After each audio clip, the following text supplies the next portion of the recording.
Muy bien, amados hermanos, esta tarde, con la ayuda del Señor, vamos a meditar en un tema que vale la pena que lo consideremos en momentos de apuros, cuando no sabemos qué hacer. ¿Quiénes han pasado por momentos así, que no saben qué hacer? Ok. Tal vez le ayude esta reflexión bíblica para que dispongamos nuestro corazón a hacer lo que la Escritura dice. Segundo libro de Crónicas, capítulo 20, versículos del 1 al 12. Oiga bien lo que dice la Biblia. ¿Lo encontró? Segundo libro de Crónicas, capítulo 20, versículos del 1 al 12. Dice la Escritura, ok. Pasadas estas cosas, aconteció que los hijos de Moab y de Amón, y con ellos otros de los amonitas, vinieron contra Josafat a la guerra. Y acudieron algunos y dieron aviso a Josafat, diciendo: contra ti viene una gran multitud del otro lado del mar, y de Siria, y aquí están en Hasezón Tamar, que es en Gadi. Entonces él tuvo temor, y Josafat humilló su rostro para consultar a Jehová, e hizo pregonar ayuno a todo Judá. Y se reunieron los de Judá para pedir socorro a Jehová, y también de todas las ciudades de Judá vinieron a pedir ayuda a Jehová. Entonces Josafat se puso en pie en la asamblea de Judá y de Jerusalén, en la casa de Jehová, delante del atrio nuevo, y dijo: Jehová, Dios de nuestros padres, ¿no eres tú Dios en los cielos y tienes dominio sobre todos los reinos de las naciones? ¿No está en tus manos tal fuerza y poder que no hay quien te resista?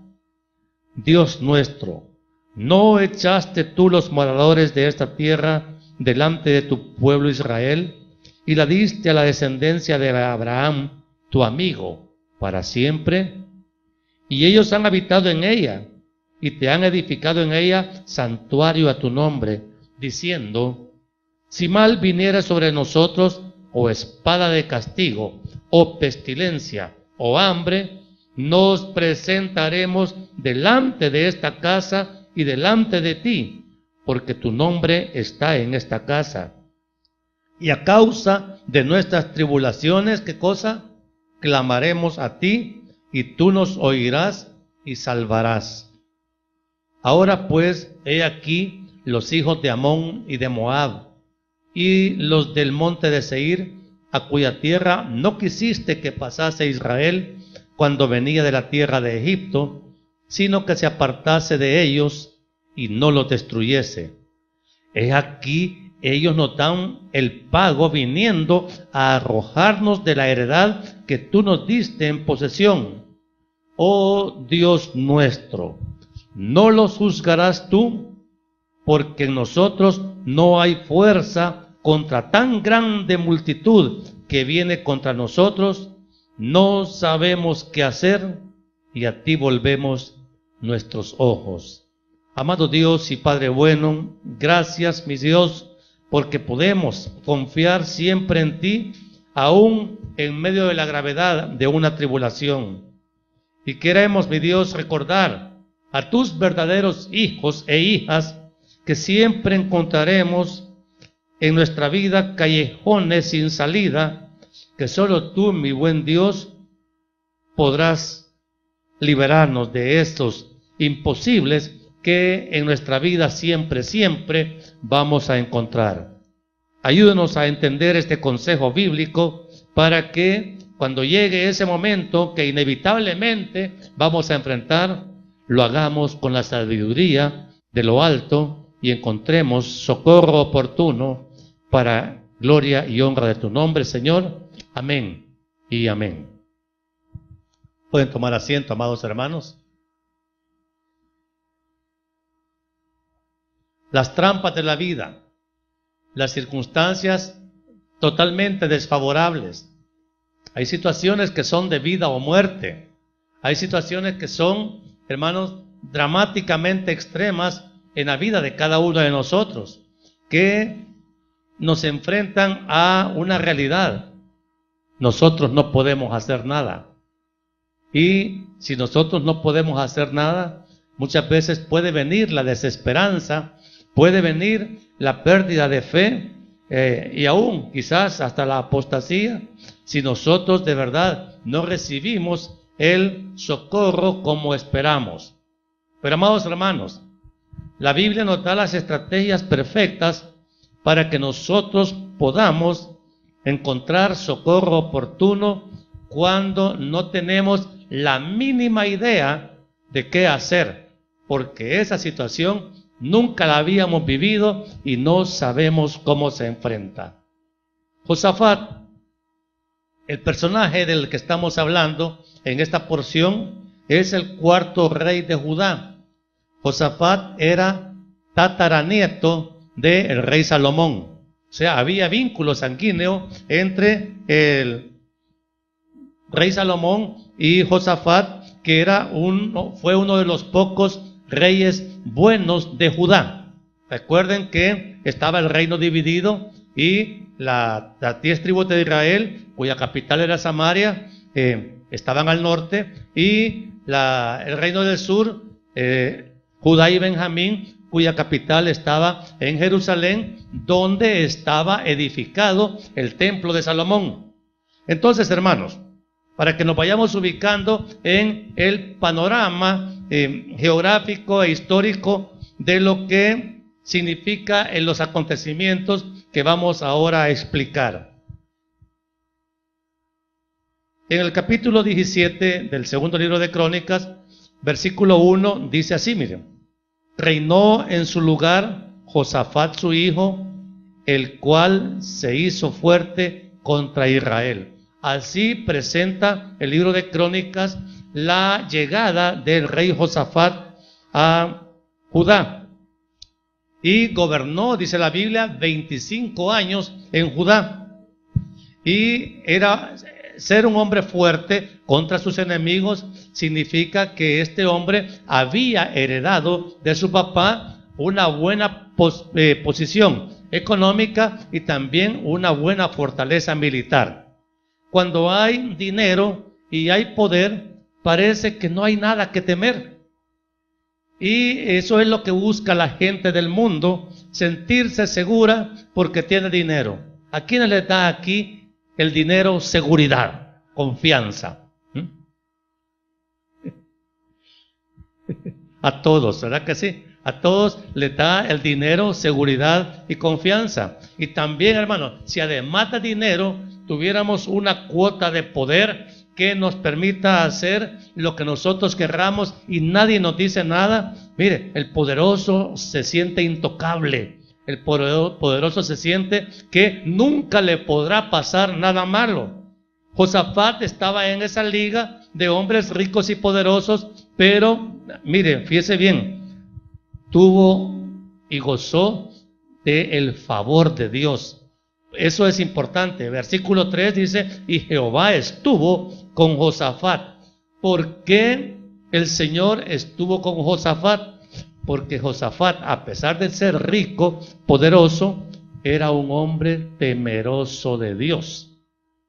Era obediente a Dios. Y anduvo, dice la Biblia, en los caminos de sus padres, en los buenos caminos. El papá de él, el rey Asa, también fue un buen rey de Judá. Entonces, hermanos, fíjese bien las condiciones que rodeaban a este rey Josafat, al cual Dios le brindó toda clase de favores. ¿Quién quisiera recibir de Dios toda clase de favores? Sí. Bueno, entonces para que Dios derrame toda clase de favores, hay que andar en los caminos del Señor, hay que guardar los mandamientos, hay que amar a Dios más que al dinero y más que al poder que de Dios hemos recibido. ¿Por qué Dios no nos abunda más en riquezas o en poder? Porque hermanos, si nosotros recibimos un tantito más de lo que Dios nos ha dado ya, nos apartamos de Dios. Nos vamos a sentir supermanes y vamos a creer que ya no necesitamos al Señor.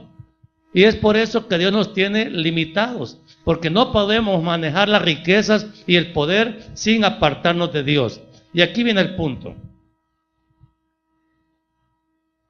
Dios a este hombre, era un hombre sabio porque, oiga bien, fue privilegiado en que a él se le concedió también, además de toda esa posición favorable que tenía, usó los recursos que tenía para bien del pueblo y para adoración de Dios. Fíjese que en el versículo 9 dice que Josafat puso sacerdotes que enseñaron en Judá, teniendo consigo el libro de la ley de Jehová, y recorrieron todas las ciudades de Judá, enseñando al pueblo. Entonces, ¿qué le enseñaban al pueblo? Les enseñaban el libro de la ley de Dios para que el pueblo también fuera favorecido con las enseñanzas de la Biblia, de las Escrituras, y ese conocimiento era el que al pueblo también le iba a traer bendición, porque si conocían la ley podían obedecerla, y al obedecerla venía la bendición.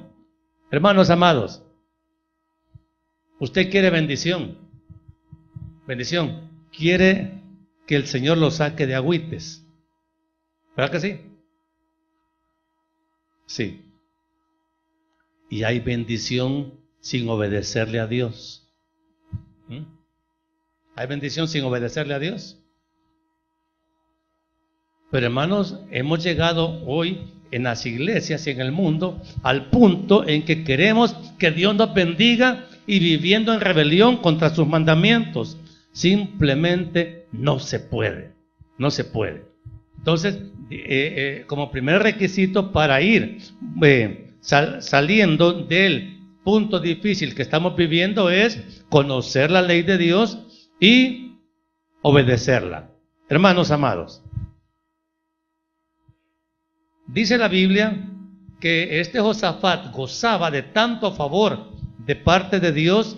El versículo 10 del capítulo 17 dice: y cayó el pavor de Jehová sobre todos los reinos de las tierras que estaban alrededor de Judá. Y mire, y no osaron, o sea, no se atrevieron a hacer guerra contra Josafat. En otras palabras, los enemigos, los países alrededor le tenían miedo a Josafat. Mejor no nos metamos con Josafat porque nos va a ir mal. Pero hermanos amados, fíjese bien, cualquiera diría que un hombre en la posición de Josafat nunca iba a tener un problema, nunca iba a encontrar dificultades económicas, ni iba a encontrar dificultades militares, porque hermanos, nadie se atrevía a amenazarlo. Sabían que era un hombre muy poderoso, muy rico, y oiga bien, aún a sus enemigos, dice la Biblia, que le llevaban presentes, los enemigos de él, los filisteos, en el versículo 11, dice, traían los filisteos presentes a Josafat, y los árabes también le trajeron ganados. O sea, procuraban, vaya, antes que Josafat pudiera tener una idea de atacarnos, mejor le mandamos un regalito para tenerlo tranquilo, contento. Así era el poder que disfrutaba Josafat. Entonces yo quiero que vaya entendiendo el sentido que va teniendo la enseñanza. Porque hermanos, muchas veces nosotros mismos nos sentimos tan fuertes, tan poderosos, tan suficientes, tan solventes, que nos creemos capaces de salir adelante de cualquier dificultad que tengamos en la vida, y nadie nos podrá hacer frente. Viviendo así como vivimos, haciendo las cosas como las hacemos, pensamos que Dios nos va a favorecer con una salida a la hora de un problema. Hermanos, siempre les he dicho, con Dios no se juega. A Dios hay que tomarlo en serio. Él debe de ser el primero en nuestra vida, en nuestra mente, en nuestro corazón. si Dios está en este lugar, el segundo lugar después de Dios tiene que estar por aquí. Dios es infinitamente superior a cualquier otra prioridad que tengamos en esta vida. Y hermanos, uno tiene que saber en qué lugar tiene a Dios, porque Dios sí sabe bien en qué lugar lo tiene usted y lo tengo yo. Y Dios sabe cuando Él no es el que ocupa el primer lugar. Por eso es que cuando Dios no ocupa el primer lugar, es muy difícil saber qué hacer a la hora de una dificultad. ¿Por qué? Porque si el favor de Dios no está con uno, hermanos amados, la solución de Dios es bien difícil que la podamos ver.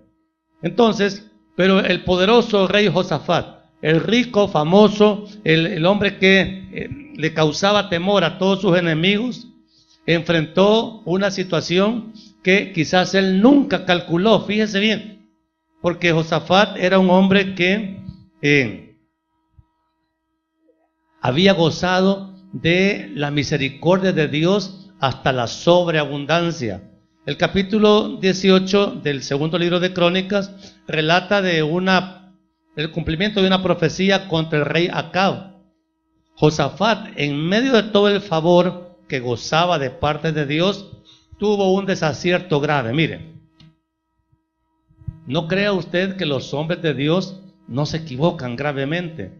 Josafat emparentó con el rey Acab. El rey Acab era el marido de la perversa Jezabel. Y Acab y Jezabel tuvieron una hijita que se llamaba Atalía. Y esta mujer Atalía fue dada en matrimonio al hijo del rey Josafat, que se llamaba Joram. Entonces, Josafat, en medio de todo el favor que gozaba de parte de Dios, tuvo el desacierto de buscar para mujer de su hijo a una mujer impía, diabólica. Y eso, hermanos, trajo una sentencia de juicio contra Josafat y su herencia, que ya vamos a ver más adelante. Pero como Josafat gozaba del favor de Dios, entonces Dios no lo castigó por esa locura que cometió, no en el primer momento. El castigo le vino después a sus hijos. Y oiga bien, tengamos cuidado, amados hermanos, de no estar violentando las leyes de Dios y consintiéndonos rebeliones contra Dios en nuestro corazón. Porque tal vez nadie se dé cuenta, pero Dios sí lo sabe perfectamente bien. No quiera engañar a Dios nadie lo puede engañar. Él sabe todas las cosas aún antes que sucedan. Entonces, hermanos, no juguemos con Dios. Josafat, con todo el favor que recibió de parte de Dios, enfrentó una situación difícil y claramente dice la Biblia que él no sabía qué hacer. Tenía dinero, oiga bien, Josafat tenía un ejército de más de 1 millón de hombres, eso dice la Biblia. Con un ejército de 1 millón de hombres, yo me pongo a pensar, ¿cuánto costará sostener un ejército de 1 millón de hombres? Tiene que tener muchas riquezas ese rey y ese reino para poder tener un ejército de ese tamaño, para que lo defienda y para sustentarlo, solo darle de comer. Entonces, amados, para que se vayan dando una idea de la grandeza con la que Dios engrandeció al rey Josafat. Pero llegada la hora de la prueba, Josafat no supo qué hacer. ¿Cuál era el problema que tenía Josafat? Sus vecinos, los hijos de Moab y Amón, oiga bien, estos hijos de Moab y de Amón eran vecinos del reino de Judá. Y estos vecinos temieron de Josafat tiempo atrás, lo dice la Biblia. Pero de repente se liberaron del temor y organizaron un ejército, una multitud, así dice la Biblia, una gran multitud, y llegaron a acosar el reino de Josafat. O sea, pienso yo, que ha de haber sido más de 1 millón de personas las que se levantaron en armas contra Josafat. porque con menos hombres no lo conquistan, no lo vencen. Y Josafat, dice la Biblia, que al darse cuenta de la amenaza, y lo peor es que la amenaza, cuando él se dio cuenta, la tenía ya casi en la puerta de su casa. Ya estaban ellos en un lugar que se llama Engadi, que está en la ribera occidental del Mar Muerto. Ahí habían hecho campamento los moabitas y amonitas y venían en plan de guerra contra Josafat. Y dice la Biblia, en el capítulo 20, versículo 3, entonces él tuvo temor. Una pregunta, amado hermano, hermana, ¿usted ha experimentado el temor en su vida? Hermanos, el temor es una reacción natural ante la impotencia de poder hacer algo uno mismo que le resuelva esa situación. Bueno, los profesionales de la medicina conocen bien el temor a la enfermedad y más a la muerte, cuando el paciente llega todo ahí enfermo y está nervioso delante del médico, porque quizás el médico le va a dar la buena noticia de que le quedan 2-3 días de vida. Entran en temor. Y hermanos amados, y no solamente entran en temor, sino que no saben qué hacer. Los hijos de Dios, los nacidos de nuevo, los verdaderamente convertidos a Cristo, no debemos de vivir en temor, porque aún la muerte puede ser una salida a una situación imposible que estemos enfrentando. Pero hermanos amados, Josafat era el rey, estaba en el apogeo de su poder, y estando él tan fuerte, tan seguro, aquí a mí nadie me va a poder tocar, llegó un enemigo de mayor poder que él, que su reino. Y entonces, amados hermanos, dice la Escritura que cuando él tuvo temor, un paso tuvo que dar. Humilló su rostro para consultar a Jehová. No hay peor cosa que ignorar a Dios a la hora de una tribulación. El que ignora a Dios en una tribulación está confiando en él mismo. Y de esa situación que está viviendo, amado hermano, no se puede liberar usted mismo. Por ejemplo, de esa esclavitud pecaminosa que usted vive realmente atado, no se puede liberar por usted mismo. Tiene que ser socorrido, y no tiene que ser un hombre, tiene que ser Dios, porque solo Dios puede liberarlo del yugo del pecado. Esta mañana meditaba con los chicos de alabanza acerca de el socorro divino, Salmo 121. Alzaré mis ojos a los montes, ¿de dónde vendrá mi socorro? ¿Por qué razón pedimos socorro nosotros? ¿Pedimos socorros por las causas terrenales o pedimos socorro por la causa eterna? Porque el Salmo 121 dice que Jehová guardará tu alma. Y lo que Dios quiere guardar ante todo en ustedes y en mí no es tanto el cuerpo, no es tanto el beneficio terrenal, no es tanto el beneficio material, sino que guardar nuestra alma, que nuestra alma no se pierda, que cuando nosotros despertemos de la muerte, lleguemos, alcancemos la vida eterna. Pero hermanos, la gente cuida más el cuerpo que el alma. La gente cuida más las riquezas terrenales que los tesoros eternos. Y Dios tiene que intervenir para que nosotros cambiemos el valor que tienen las cosas. ¿Qué es más importante para usted? ¿Lo terrenal o lo eterno? Lo terrenal, amado hermano, Dios siempre lo va a resolver. De una manera o de otra. Pero Dios lo va a resolver. Pero el problema de la decisión eterna, ahí, hermano, usted tiene que esforzarse y ser valiente para conquistar su herencia eterna, que ya está ganada por la obra de Cristo en la cruz del Calvario. Y nosotros olvidamos muchas veces la importancia que tiene para el creyente cuidar su alma, guardar su alma. Y cuando no, mire, al final, hermano, quiero ponerle en claro una cosa. Cuando uno muere, el cuerpo, por muy buen cuidado que haya recibido, le va a tener que ir a la sepultura. el cuerpo no se salva. Este cuerpo no va a entrar en el cielo. El cuerpo se pudre. Y por eso hay que ponerle una sepultura.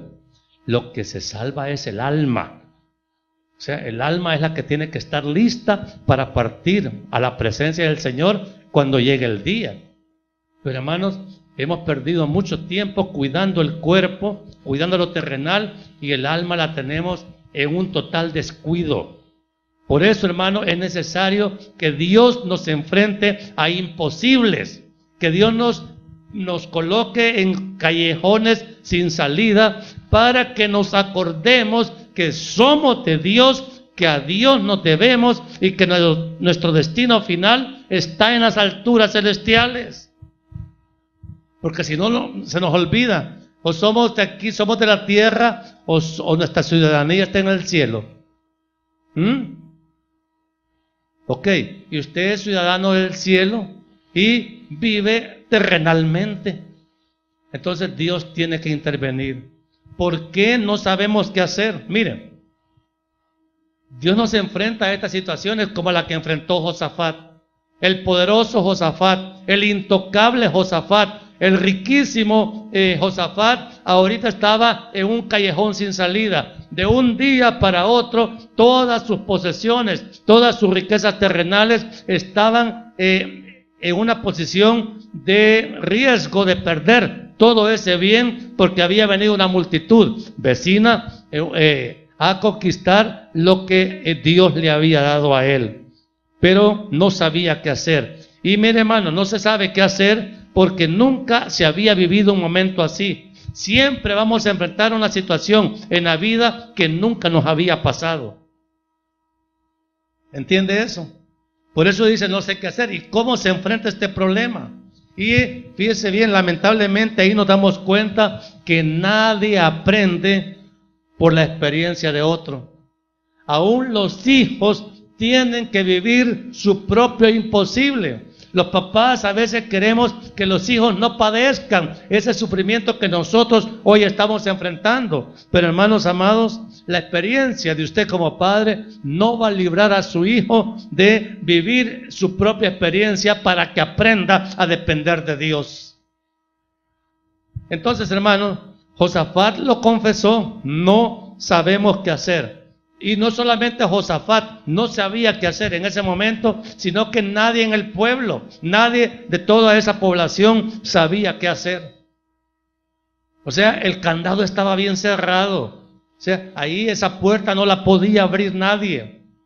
Entonces, hermanos, Dios nos coloca y nos tiene que colocar siempre en situaciones de jaque. Jaque, antes del mate viene una posición de jaque. No hay escape, no hay salida humana posible. Solamente Dios puede, si interviene, nos puede sacar de esa situación que de otra manera nos va a llevar a un colapso total. Josafat sabía que destrucción total le esperaba a su reino si los moabitas y los amonitas lograban llegar y lo vencían. Entonces, pero no sabía qué hacer. Recuerde, amado hermano, no sabemos qué hacer porque es Dios mismo el que permite estas situaciones imposibles. ¿Se acuerda del caso de Job? Fue Dios mismo el que permitió en su soberanía total que Job, un justo de él, sufriera todo lo que sufrió. Y le digo, Dios no se equivocó.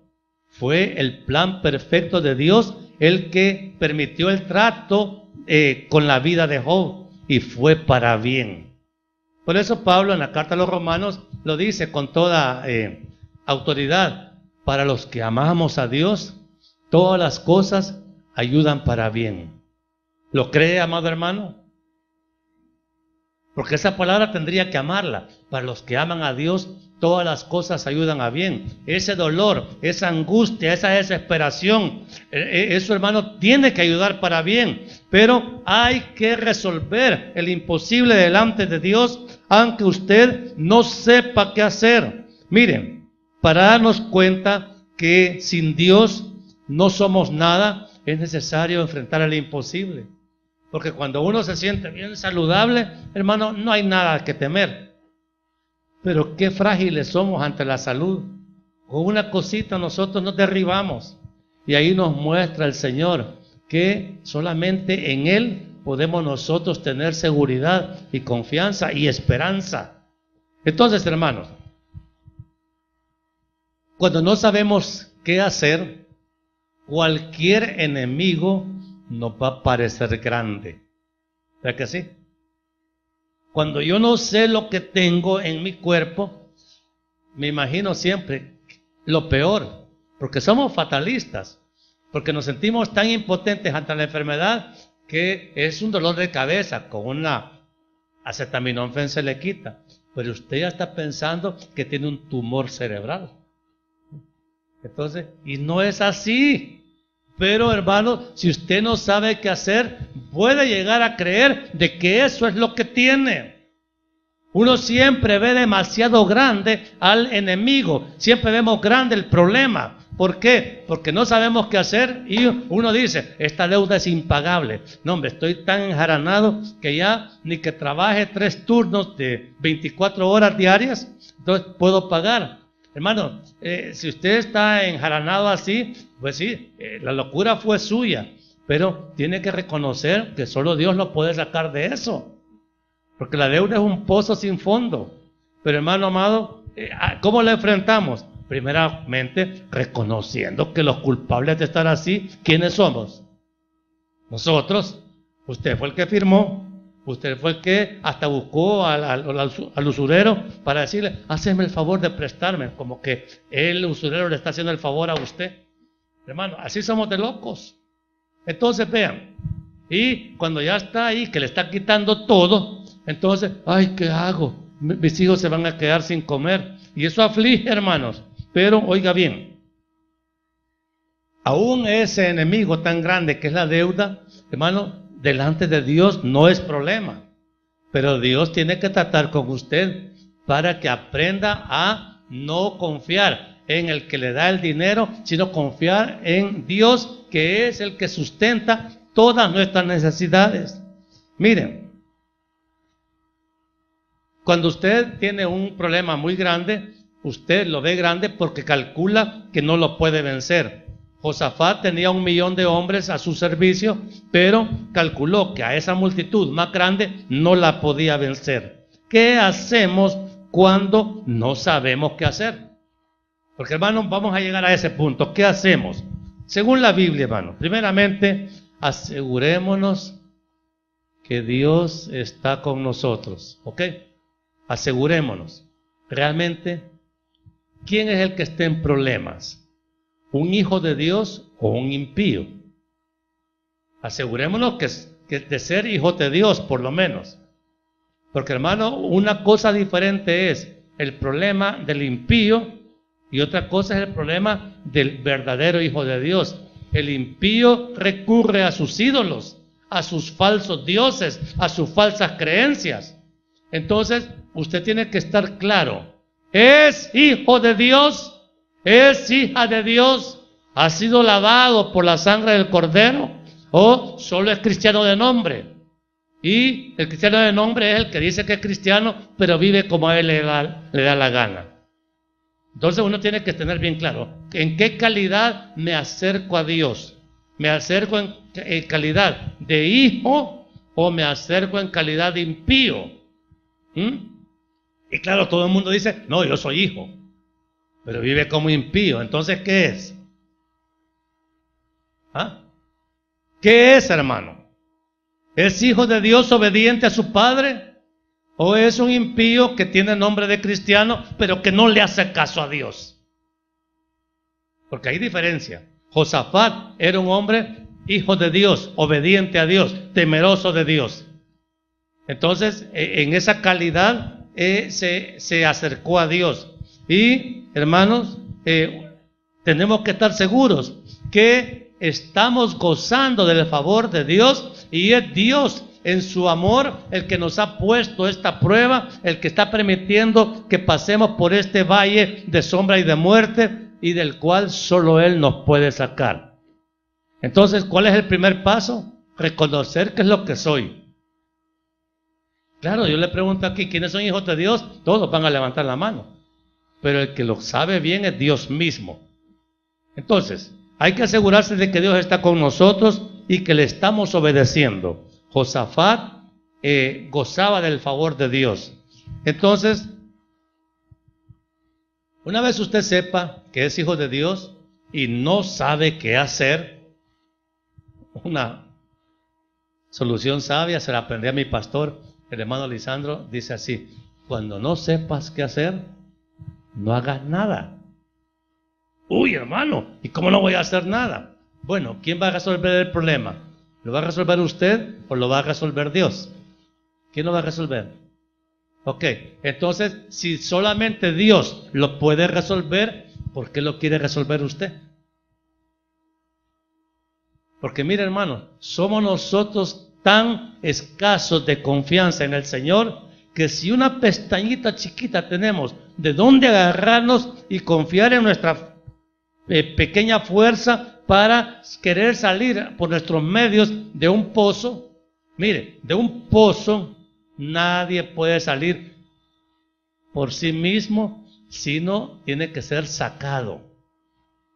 O puede salir del pozo usted solita. ¿Quién puede salir solito de un pozo? Nadie. Si nadie lo saca del pozo, usted se queda en el fondo del pozo. ¿Estamos hablando claro? Vale. Entonces, no haga nada. Espere el socorro divino. Entonces, allá abajo en el pozo de desesperación, usted no haga nada. De todos modos, no puede hacer nada. Josafat no podía hacer nada. Está y aterrorizado por el problema, menos que puede hacer. Entonces, hermano, no quiera hacer lo que solo Dios puede hacer. Hay que reconocer que no podemos. ¿O puede? ¿Quién puede? ¿Podés? No, yo no puedo. Le voy a poner un ejemplo: la crisis del pastor. La iglesia, hay domingos que no viene nadie. ¿Los puedo yo traer a la fuerza? No, no puedo. ¿Los puedo yo avivar espiritualmente? No, no puedo. Yo les puedo predicar el evangelio de Jesucristo. A eso me ha mandado el Señor. Pero como no lo puedo traer yo, tengo que pedirle al que sí puede. Y Él va a traer los que Él va a traer. Pero no lo voy a estar presionando. Hermanito, ¿por qué no ha venido? Porque a veces más es los que se enojan con uno. ¿Quiénes se han enojado conmigo? Porque a veces les hago el reclamito amoroso de que no vienen. Hermanos, es Dios el que lo puede hacer. Yo no lo puedo forzar a usted. Si usted está aquí, es porque voluntariamente quiere estar aquí. Pero quiero que sepa que hay clamor de parte de los pastores para que no se vayan a enfriar espiritualmente. Y por cierto, hermanos, les invito hoy, después del culto, después de la predicación, vamos a tener un tiempo de clamor a Dios por avivamiento espiritual en la iglesia. Porque, hermanos, si no, usted bien cómodamente se va derritiendo espiritualmente, de repente no va a haber nada de fe. Y hermano, y el negocio de la iglesia no es que la fe muera, sino que la fe se avive. Y que eso solo lo puede hacer el Espíritu Santo. Entonces yo a Él le estoy pidiendo. Entonces no voy a querer hacer yo lo que solo el Espíritu puede hacer. ¿Y cómo me acerco a Dios? Humillado. Señor, reconozco que no puedo. Reconozco, Señor, perdóname si yo mismo he sido la causa de que estén así de fríos. Pero haga usted la obra, Señor. Haga la obra y traiga ese avivamiento tan necesario en estos últimos tiempos de la iglesia. Miren, Josafat se humilló. Él tuvo temor y humilló su rostro. Y otra cosa, hermano, que a la iglesia también se le olvida: orar y ayunar para consultar a Dios. Porque a veces lo queremos hacer a base de nuestra inteligencia, de nuestro razonamiento, de nuestra experiencia. Hermano, no. Es que cuando el imposible es imposible, nada de lo que usted tenga va a ser suficiente para sacarlo adelante. Tiene que ser Dios el que lo haga. Y usted tiene que esperar la manera en cómo Dios va a obrar. Mire, yo no sé qué hacer, yo no soy Dios. Dios es Él y es el único que puede extender su mano y traer la solución perfecta, porque la solución que Él da es la perfecta. La que yo busco es imperfecta. Entonces, hermano, tengo que buscar la solución que solo Dios me puede dar. Y para eso tengo que orar y ayunar, cosa que a la iglesia cada día le gusta menos. Ay, ya pasó de moda la oración. Ay, ya pasó de moda el ayuno. Bueno, no lo haga. Entonces, mire, orar y ayunar es como cuando usted apaga o enciende una luz. Ahí está, se siente la diferencia. Al orar y ayunar, se enciende la luz y se empieza a ver claro, ¿ok? Pero hermano, estamos queriendo buscar soluciones en la oscuridad, se puede. Mire, hermano, una pequeña moneda se le puede caer al piso y si la luz está apagada, no la va a encontrar. Y al encender la luz usted va a decir, ¡ay, si ahí estaba! Entonces, hermano, busquemos el socorro divino. Hay que preguntarle al que sabe. Él sabe dónde están las cosas. A veces mi esposa pierde cosas y pasa días buscándolas. De las cosas que ha perdido son las USB. Es que aquí la había dejado. Bueno, no la vas a encontrar si no le pides al Señor. ¿Por qué no oramos? Y miren, hermanos, es que ahí es maravillosa la respuesta del Señor. Al orar, casi de inmediato el Señor le dicta, ¿por qué no buscas ahí? Y va a buscar ahí, ahí estaba. Pero hermanos, si no ora, no va a haber nunca la respuesta del Señor. Si el asunto reclama ayuno, pues hay que ayunar. Eso fue lo que hizo Josafat. No, hombre, este orado está imposible. Aquí nos van a matar a todos. Oremos, ayunemos. Por lo menos al orar y ayunar, si lo matan, se va con Cristo. ¿Verdad que sí? ¿Ganó o perdió? Ok, entonces, hermano, hay que buscar a Dios, pero oiga bien, esto es importantísimo. Hay que buscar a Dios por ser Él quien es, y no solamente por buscar el favor. A veces, hermano, buscamos los panes y los peces. A veces buscamos la solución, pero no buscamos al Señor. ¿Y usted a quién busca? ¿La solución de Dios o al Dios de la solución? Las dos cosas. Mire, Dios conoce bien que lo que estamos es desesperados por la situación. Josafat estaba desesperado, angustiado. El asunto no podía esperar. No, mire, unos 3 meses, no, hombre, si los tenía allá al otro lado de la frontera. Entonces era de meterle acción inmediata, pero no movió su ejército. La Biblia no habla de que Josafat movió su ejército, ni siquiera de eso había tiempo ya. Entonces había que esperar el consejo divino. ¿Qué iba a hacer el Señor? Y aquí vamos a otro punto importante. Mientras vemos el milagro, mientras estamos esperando, busquemos la vida congregacional. Vengamos a la iglesia, compartamos con los hermanos, porque amados, eso es lo que hizo Josafat. Versículo 5 del capítulo 20. Entonces Josafat se puso en pie en la asamblea de Judá y de Jerusalén, en la casa de Jehová, delante del atrio nuevo. O sea, los congregó alrededor del templo que había hecho Salomón, su tatarabuelo, y hermanos, ahí empezó él a orar. Miren, no descuiden su vida congregacional, no dejen de venir a la iglesia. Miren, hermanos, si a usted no le hace falta oír palabra y dice, no hombre, mire, ay, yo estoy cansado y tenemos un paseo ahí, vamos a divertirnos. Ay, dejemos de ir a la iglesia. Ok, ¿a quién puso en segundo lugar?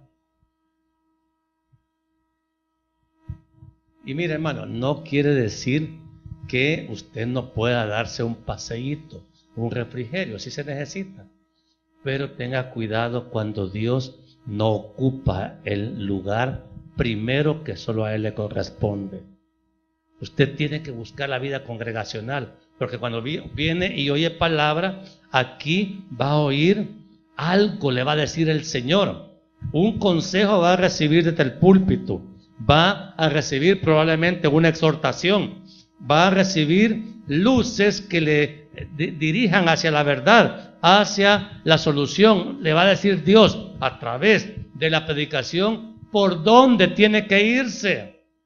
Pero hermano, si no oye palabra donde usted es parte de una congregación, entonces va a andar sin orientación, sin consejo, y usted va o no hace nada porque no sabe qué hacer, o va a buscar resolver las cosas a su manera. La Biblia dice que Josafat buscó la vida congregacional, convocó a una asamblea, y una asamblea es iglesia hoy.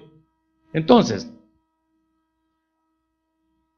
a veces uno dice, ¿y qué hago con este enemigo? Mire, deje que Dios trate con ese enemigo, porque usted no puede con él. Usted no puede contra la enfermedad, usted no puede contra la muerte, usted no puede contra la deuda, usted no puede contra la crisis familiar. Deje que Dios se encargue de eso. Versículo 11, dice la Biblia, he aquí, ellos nos dan el pago viniendo a arrojarnos de la heredad que tú nos diste en posesión. Le estaba poniendo Josafat queja a Dios de lo que su enemigo les estaba haciendo. Pero, miren, el versículo 12 comienza, oh Dios nuestro, ¿no lo juzgarás tú? ¿A quién le toca juzgar al enemigo? ¿A quién le toca pesar la gravedad del problema? ¿A usted o a Dios? Eso no lo puede hacer usted, amado hermano. Lo tiene que hacer Dios. Dios es el único que sabe qué hacer, quién es el enemigo realmente, cómo tratar con él, cómo derribar esa fortaleza que se le ha venido encima. No lo trate de hacer usted, porque solamente Dios tiene potestad para juzgar. El Señor Jesucristo nos enseñó que no juzgáramos a nadie, porque con la misma vara que juzguemos, así seremos juzgados, y hasta con una cuarta más, ¿sí? Hermano amado, la parte más difícil es esperar que Dios se manifieste. Y a veces cuando ustedes vienen a buscarme en consejo, yo les digo, esperen lo que Dios va a hacer. Yo no puedo decirles, Dios va a hacer esto. Esperemos que Dios lo haga. Y usualmente cuando Dios lo hace es de una manera contundente, que no deja dudas que Él es el que lo ha hecho. Pero uno no puede saber, yo como pastor no puedo saber qué es lo que Dios va a hacer, de qué manera va a resolver el Señor el problema que tiene. Entonces, hermano, hay que esperar. Pero para poder esperar lo que Dios va a hacer, hay que estar orando, hay que estar sirviendo en la iglesia, hay que estar en ayuno, en obediencia, hermano. Mire, ¿a quién cree que le va a responder el Señor? ¿A un obediente o a un rebelde? Hay gente que es rebelde, hay gente que no quiere salir de su pecado, de su rebelión, y cree que siempre tiene la razón en lo que está haciendo o diciendo. Hermano, siga así. Dios entonces se va a tardar más en resolver lo que usted necesita que se resuelva. Pero las leyes de Dios se cumplen, hermanos, cuando nos apegamos estrictamente a la manera como Él ha dicho que tenemos que enfrentar el imposible. Josafat no sabía qué hacer, ya había orado, ya había ayunado, ya había él declarado su impotencia, no sé qué hacer, Dios mío. Entonces el punto más difícil es esperar. Hasta en el mundo hay un refrán que dice, el que espera, desespera. Pero oiga bien, Dios sí está muy atento a lo que usted necesita. Si Dios, el problema es este, si usted pide ahorita, ay Dios mío, necesito los $300,000, y al día siguiente, como que varita mágica, y vienen, ay qué galán, mira qué chivo. Mire, ya no vuelve a venir a la iglesia, porque usted encontró la solución, pero no encontró a Dios. ¿Y qué quiere más? ¿Qué es más valiosa, la solución o Dios? Hermanos amados, no todo se resuelve con dinero. Josafat tenía mucho dinero y estaba aquí vencido por un imposible. No todo es poderío militar. No crea que la guerra la va a ganar el que tenga más bombas atómicas o el que las tire primero. Hermanos amados, depende de lo que Dios esté dirigiendo en el mundo, y a eso tenemos que sujetarnos. Miren, lo lindo de este testimonio de Josafat es que él creyó que Dios iba a actuar y se humilló y adoró aún antes de ver el milagro. Porque usted espera, bueno, yo te voy a adorar y te voy a servir si me haces el milagro, condicionando a Dios. Lo va a condicionar a Dios. ¿Y quién le pone condiciones al Señor? Ah, sí. Si me sanás, si me sacaste ese chillo, entonces sí te voy a servir, te voy a adorar. Mentiroso. No lo va a hacer. Dios tiene que tratar con usted, quebrantarlo. Y entonces usted quizás va a ser agradecido con Dios cuando reciba el favor que usted está pensando recibir. Mire el versículo 18 y 19, me gusta. Todavía Josafat no había visto el milagro, pero dice aquí, entonces Josafat se inclinó rostro a tierra, y asimismo todo Judá y los moradores de Jerusalén se postraron delante de Jehová y adoraron a Jehová. Imagínense que este país, nuestro país, necesita ser liberado por lo menos de la violencia. Pero qué presidente se inclina ante el Señor y postra su rostro en tierra? ¿Y ha visto usted alguna vez algún grupo, un gabinete de gobierno humillado delante de Dios? Nunca lo he visto, y así como son, creo que nunca lo voy a ver. Pero aquí era el mero rey y todo su séquito postrado delante de Dios. Y bien galán nosotros decimos aquel pasaje de Segunda de Crónicas, si se humillara mi pueblo, pero los gobernantes no se quieren humillar. Entonces la falta de humildad es la que no nos permite ver salidas eficaces ante las grandes catástrofes sociales que estamos viviendo. Josafat se humilló y adoró a Jehová, y se levantaron los levitas de los hijos de Coat y de los hijos de Coré para alabar a Jehová, el Dios de Israel, con fuerte y alta voz. O sea, ¿esperaron ver el milagro para adorar a Dios, para alabar a Dios? No. Antes de ver el milagro del Señor, el pueblo estaba adorándolo. Y cuando el pueblo adora, y cuando el pueblo alaba a Dios, y cuando el pueblo se humilla delante de Dios, es cuando Dios comienza a mover su maquinaria divina para traer socorro oportuno. Pero, dígale al que tiene la par, hermano, sin humillación no hay socorro. Sin humillación no hay socorro. Y a veces preferimos que nos caiga la pedrada en vez de humillarnos. Qué tremendo. Mire, hermano, tenemos que luchar contra la gran soberbia que nos manejamos, porque queremos solución y no queremos humillación. Josafat se humilló y con él todo el pueblo. Miren, el poder de la humillación es grande para ver el favor de Dios. Y Dios lo hizo, amados. Dios lo hizo. El milagro está relatado en los versículos 22 y 23. Mire, lo vamos a leer para que lo vea cómo Dios no tiene ningún problema para resolver el imposible.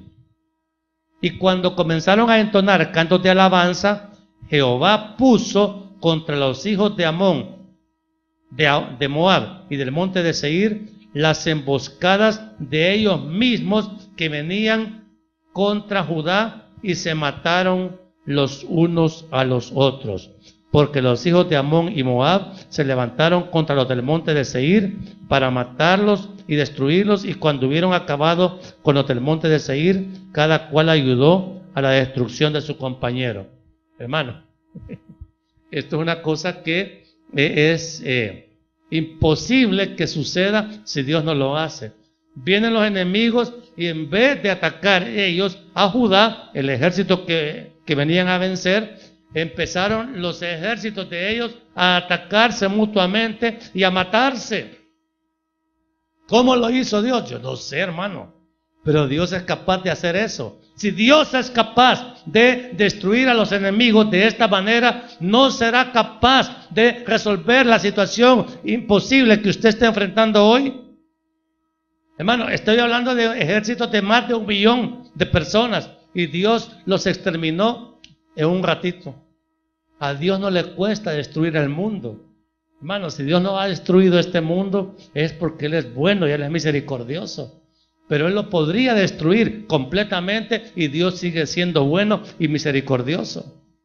Entonces, hermano, pongamos atención. ¿Cómo vamos a reaccionar nosotros después de ver un milagro así? Porque usted tiene un problema grande ahora y no sabe qué hacer. No sabe cómo va a ser Dios. Y hermano, usted tiene que confiar en el Señor. Usted tiene que servirle al Señor. Tiene que esperar humildemente la manifestación de Dios. Y Dios siempre, siempre, siempre responde a aquel que está confiando en Él. Pero hay que obedecerle. ¿Y después del milagro qué? Porque hermano, lo triste es que Dios responde a nuestros clamores, responde a nuestra oración, aún nuestra humillación. ¿Y cómo sigue la vida después? Dios ya sabe quiénes van a ser los agradecidos o los desagradecidos. Y hermano, la vida, oiga bien, solo quiero decirle esto, la vida no puede seguir igual después de una manifestación gloriosa de Dios en su vida. Dios restauró, Dios proveyó, Dios sanó, Dios liberó. Entonces, y usted dice, solamente va a ser así. Gracias Señor, soy buena onda, salud, y hoy a vivir mi vida. No, hermano. No, hermano, no se puede. Si usted sigue viviendo de la misma manera, si no cambia algo sustancialmente en su vida, peligroso, peligroso.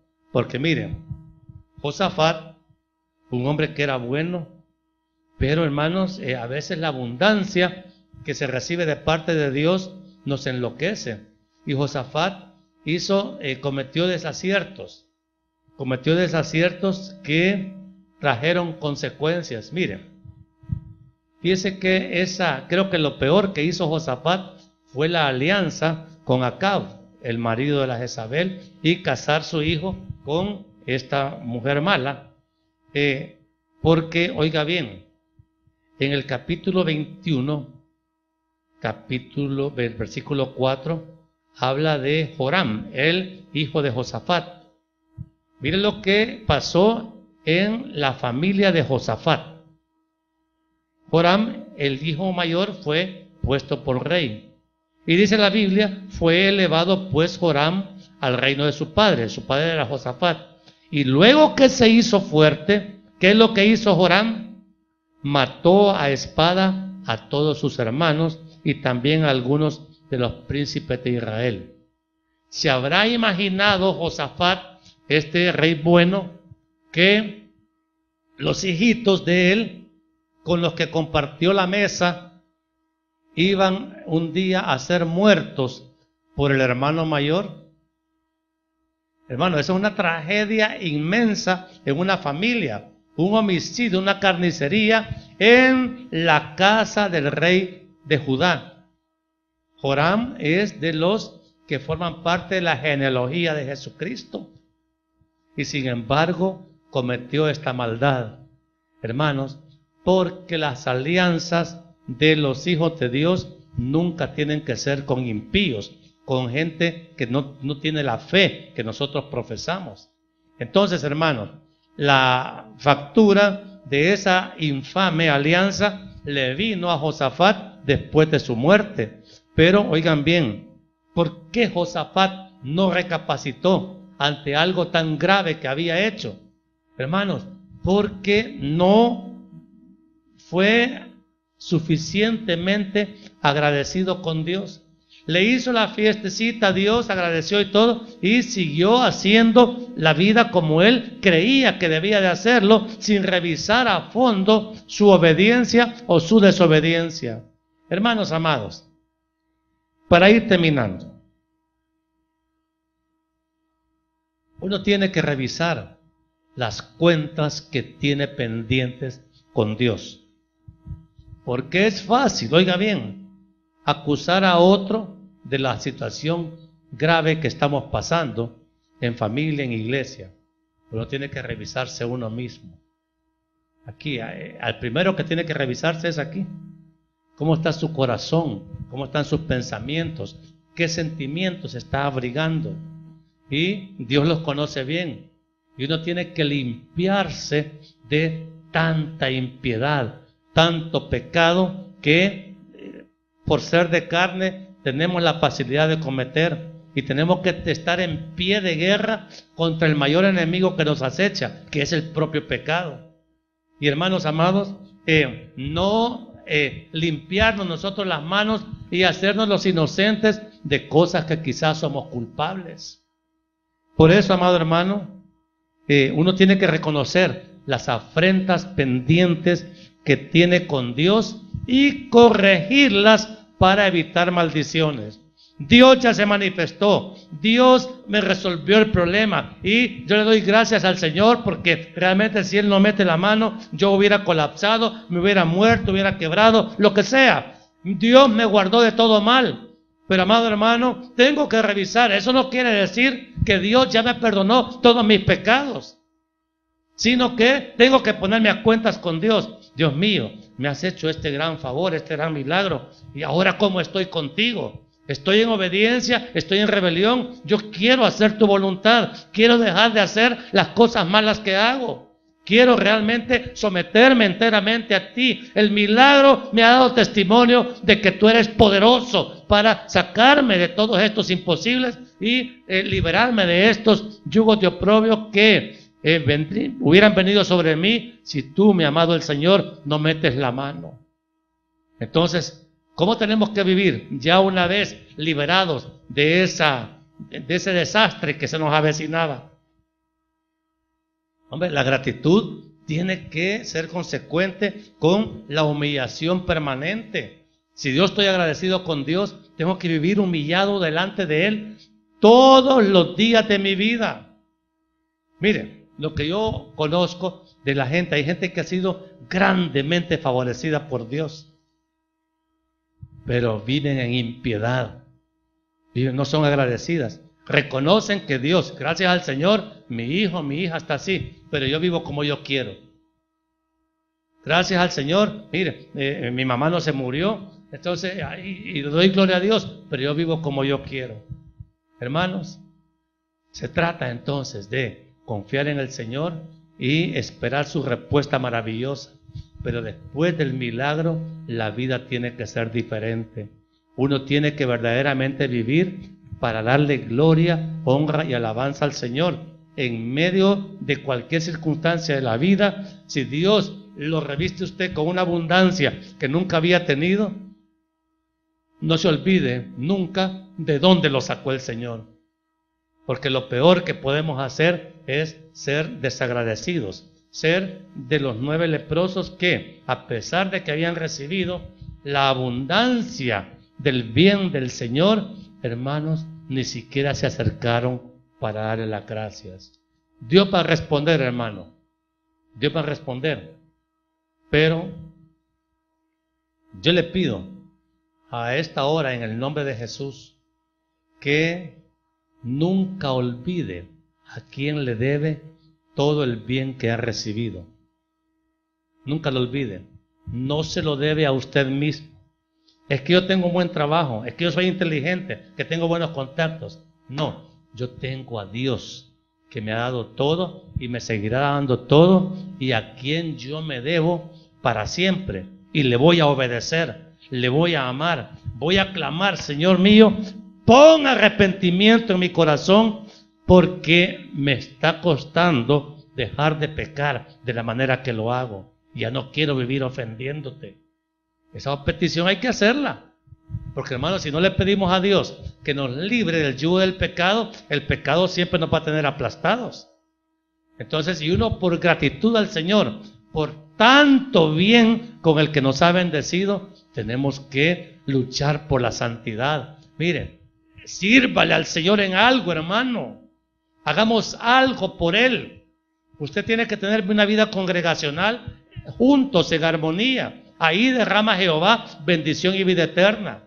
Pero hermano, la iglesia tiene que ser un lugar de coinonía espiritual. Tiene que haber amor entre nosotros. Por eso hay que luchar, porque debe ser parte de nuestra gratitud a Dios por tanto bien con el que Él nos ha bendecido. Yo quiero que se pongan en pie, hermanos, los que de verdad han sido revestidos con abundancia de Dios. Aquellos que de verdad puedan decir, yo me pongo de pie, yo he sido uno de los favorecidos por el gran favor de Dios. A mí Dios no me ha abandonado, yo sí he recibido, Dios me ha dado. Dios me ha dado amor, Dios me ha dado cuidado, Dios me ha dado provisión, Dios me ha dado salud, Dios me ha sacado de los pozos de desesperación donde muchas veces he caído. Y también, si Dios ha mostrado ese favor conmigo, yo quiero ser agradecido con Dios y quiero obedecerle. Diga obedecerle. No, así no se dice. Obedecerle. Eso es lo que tenemos que hacer con Dios. Obedecerle. Demasiado le debemos y no le vamos a pagar, sino que le vamos a amar y le vamos a obedecer. Él se lo merece, amado hermano. Él se lo merece. Dígalo, tú te lo mereces, Señor. Tú te lo mereces de todo corazón. Tú te lo mereces, Señor. Te voy a amar. Te voy a respetar, te voy a obedecer. Oremos, amado hermano. Amado Dios y Padre bueno. Oh Padre, qué lindo, Señor, poder entender la grandeza de su amor y la grandeza de su misericordia con cada uno de nosotros. Señor, porque realmente no nos ha faltado nada. Cuando le hemos pedido un bien, usted nos ha concedido, Señor mío, abundantes respuestas, bendiciones, provisiones, sanidades. Dios mío, son incontables los favores con los que usted nos ha bendecido. Y nosotros, mi Dios, a pesar del gran